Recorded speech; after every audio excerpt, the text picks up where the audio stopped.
If you are anything like me, you have a ton of creativity that lives within you.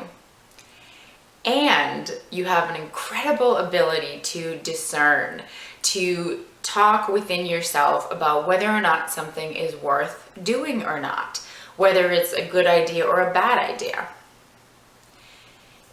Within this creativity and this ability to discern, I would say, again, if you're anything like me, your ability to discern, those muscles of discernment, are a little bit stronger than those muscles of creativity.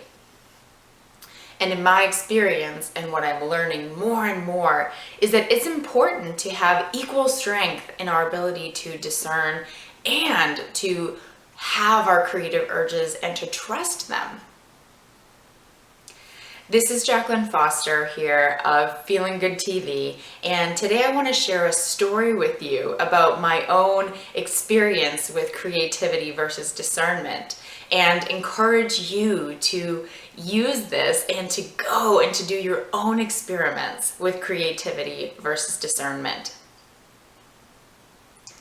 So it was a few weeks before Christmas, and I was walking by this boutique that I often walk by whenever I go for my morning walks. And in the window was this beautiful royal blue wrap dress. It was V-neck, went a little bit below my knees. It was a shape that I had been wanting to get more of for a long time, and it just looked perfect in the window.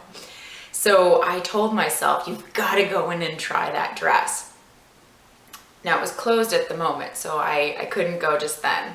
So I actually looked at my calendar and figured out a time that I could go during that week before I was about to get on a plane, and possibly that dress was not going to be there anymore.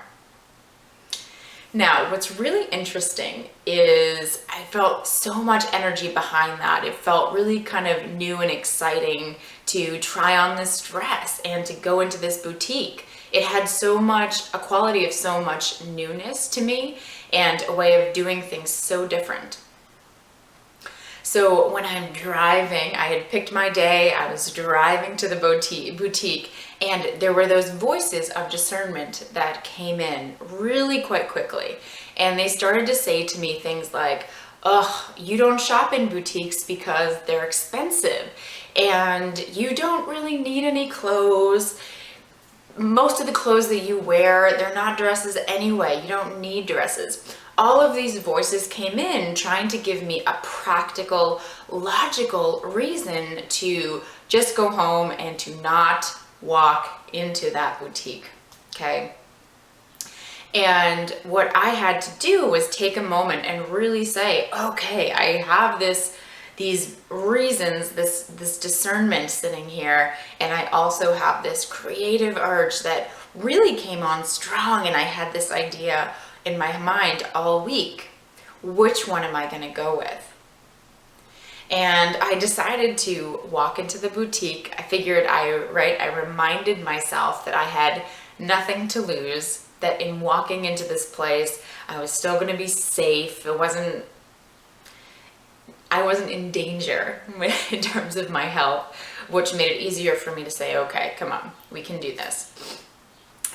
What's super curious and what was an amazing reinforcement for me was I went in and that dress was the only one left, period. She had sold out all the other dresses, and that one that she had left was my perfect size, and the price was so much less than I thought it was going to be.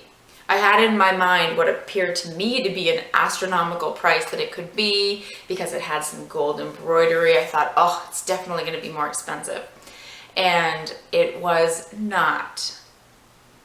So I really, for myself, love this story because it's a reminder that so often when we have this creative urge, this spontaneous idea to do something different than we've been doing before, that voice of discernment that we are so used to listening to is going to speak up louder and louder, and it's going to encourage us to listen. But the more that we practice as well, listening to those creative urges, following them through, we get to see whether or not we're doing what we want to do, we're doing what feels good, but only through practicing listening to both the ability to discern and the ability to allow creative urges and to follow them through. We have to do both. We have to do both in order to build both of those muscles, to find out more of a balanced place to make choices and to really move into more of a space of living a life that we love, that involves some day-to-day adventure and creativity, as opposed to being stuck in this cycle of really discerning and being logical and practical. There is a place for it, but sometimes we can listen to it, dare I say, too much and really shut down our creativity. So my challenge for you this week is to practice listening to those muscles of creativity and to let that discernment be there, to listen to it, but to, if you know you're going to be safe, you know you're not going to get hurt in the act of what you're going to do, practice trusting that creativity and see what happens. Okay, wonderful. I would love to hear your stories with this and what happens as you practice listening to your creativity. And if you enjoyed this video, come on over to JacquelineLaceyFoster.com, where you can put in your email and you can sign up so I can send you these video blogs every week.